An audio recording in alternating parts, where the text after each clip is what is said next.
يا ابو نسب كبدي من الحب معتله، والقلب مني يا نسيبي تقل مله، بسباب منه صاب فكري وشله، والحظ ما جابه ولا فيه أقوات ولا فيه مأمل إن يرتب محاسي، ولا يعد شماغ مريرة على راسي، ولا يسقني واسقيه من نفس كاسي. بيني وبينه حالة اليوم عادة هله ما يجوزون الغريبي، ولا جيت تطلب تبدابه قريبي، يجعلهم للنار قطاع النصيبي، لجهنم الحمراء وعشر لعنات.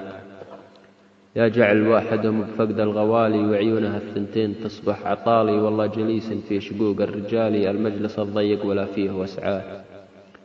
أدعي عليهم بالقطع والثبور، وعيش تنقشرا وضي من وجوري، وفقر بالدنيا وضيق القبوري، وبالآخرة يا رب أنواع العذابات. ما لاع قلبي غير نظرات منه، قمت أتشهق واتبع اللوعة بونه، من جات عينه في عيونه بلنه، يقضي ليالي بالسهر والتنهات.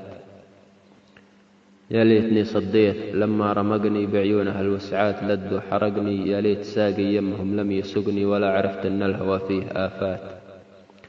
لكن منه شاف طوله وقده، لابد ما ينظر العينه وخده، ولين النظر مجبور ساقه يرده، للنظرة الأولى تعود النهايات.